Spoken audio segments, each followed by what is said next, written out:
Today's video is an updated how I curl my hair video. I did a video like this about a year ago when my hair was this long and I had bangs.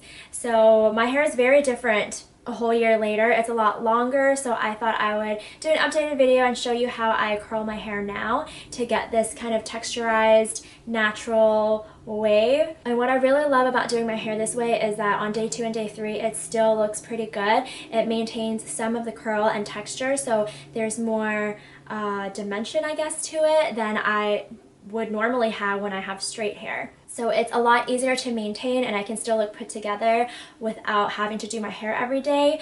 I always thought shorter hair was easier to manage, but I could never go to sleep with short hair after I curled it and expect it to still look decent the next day. I would still have to style it, but for longer hair and with these curls, day 2 and day 3 are so easy. I just wake up, brush it, and go. I get a lot of questions on how I curl my hair, so I really wanted to share my process with you now that my hair is longer, and hopefully it'll be helpful in some way.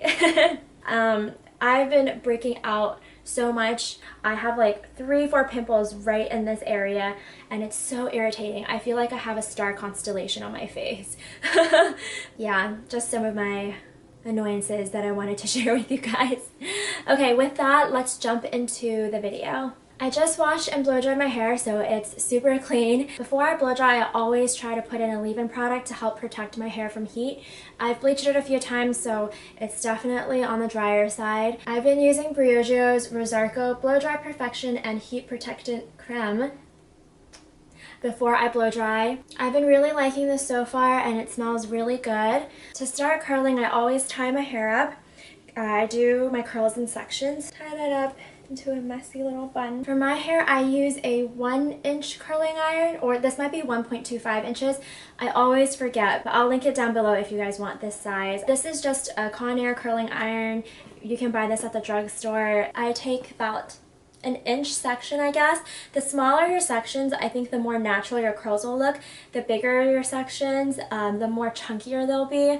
I've definitely noticed that it doesn't flow as well and it doesn't flow as naturally. So the smaller your sections, the better, although it does take a lot more time. So totally up to your discretion what you want to do and how big your sections are. First, I'll take the curling iron and stick that in the middle of the strand and rotate it upwards. I always start in the middle. I think that's just the trick to it.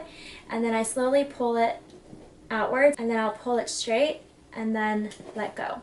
And you get this very like sleek curl. These curls aren't very rounded, which is actually what I want, because in the end, to make it look more natural, I brush everything out, and if the curls are too round, it's going to look really poofy. So the sleeker the curl is, the better, at least for me. For this strand, I curled it outward this way, away from my face, but the next strand I'm going to curl inwards towards my face like this.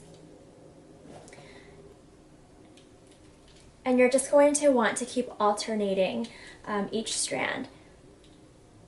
And once you get the hang of it and you've practiced it a few times, it gets really easy to do. It'll be really quick and you don't have to get it to be perfect. You're going for that natural look, so it's okay if it's a little bit messy. Like, I'm not very particular with it. So here's kind of a close-up on how I do it. Take the curling iron, set it in the middle, rotate the barrel upwards until your entire strand is in the barrel, and then you just pull and let go. And you get a strand like this. Of course, like, your results are going to be different depending on the type of hair texture you have. I feel like it should work on a multitude of hair textures, but I really don't know. Okay, so now that you've gotten the gist of it, I'm going to finish curling the rest of my hair off camera and then come back with the finished look. So this is after I've curled every strand of hair, and I'm actually just going to brush it out with this paddle brush. There's hair on it.